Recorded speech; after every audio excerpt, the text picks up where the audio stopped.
Welcome to today's Get Crafty project. I am Morgan with Mid-Columbia Libraries, and today we are going to be making buffalo checked painted pumpkins together.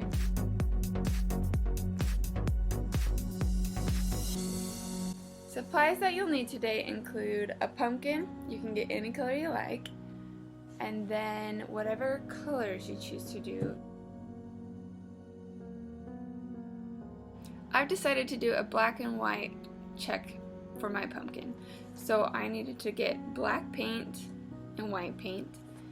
You'll have the option of mixing a little bit of the two main colors together to make the in-between color, or you can purchase a third one, which mine is gray.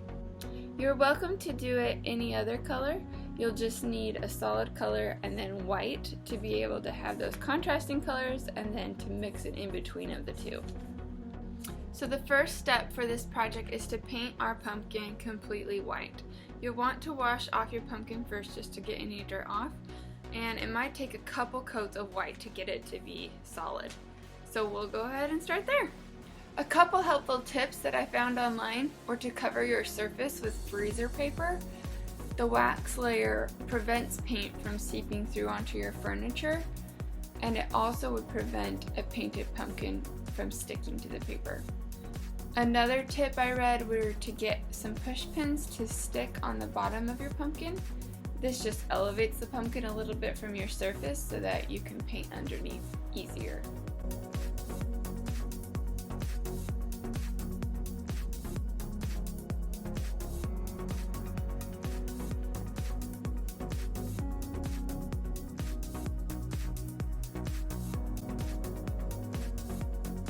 When you've done a couple coats of white paint, you want to make sure that it gets completely dry before your next step. We're going to go ahead and measure out the lines to make the buffalo check. You go to the base of your pumpkin stump and you'll make a mark every 3/4 of an inch.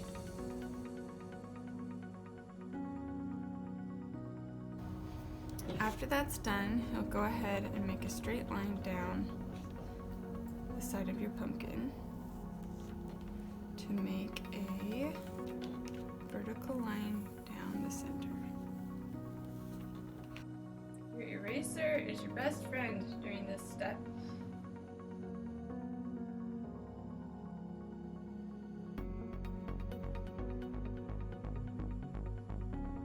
Once you've done your vertical lines, you're going to want to do about 5 horizontal lines evenly spaced around your pumpkin.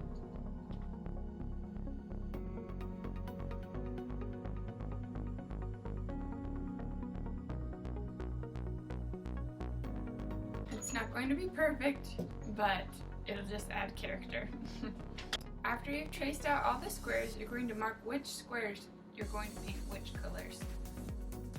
The top circle around your stem is going to alternate between gray paint and white paint, so you can go ahead and mark that. I'm just doing a G for gray and leaving the white blank. The second row of squares is going to alternate between gray and black.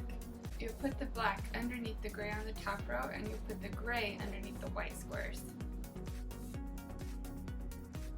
Each row is going to alternate that pattern. So the third row you'll do gray and white again, and then the fourth row you'll do gray and black again. So I'll go ahead and finish that up.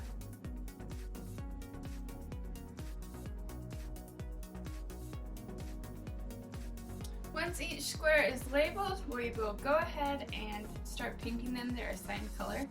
I recommend using a smaller brush to help those edges get clean, but you can always go back and retouch it, so no pressure for things to be perfect.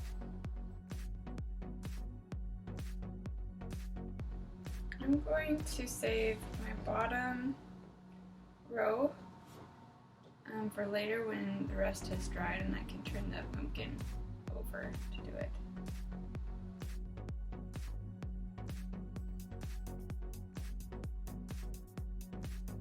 This plaid is pretty forgiving, so don't worry about it being perfect little squares, it'll turn out cute.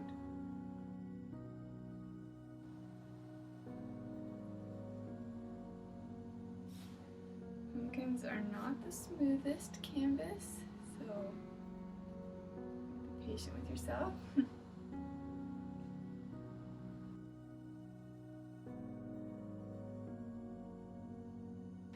Alright, so I just finished painting in all of the squares. I think it turned out pretty cute.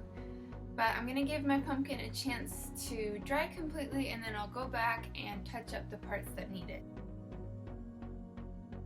Thank you for joining Mid-Columbia Libraries for our virtual Get Crafty program.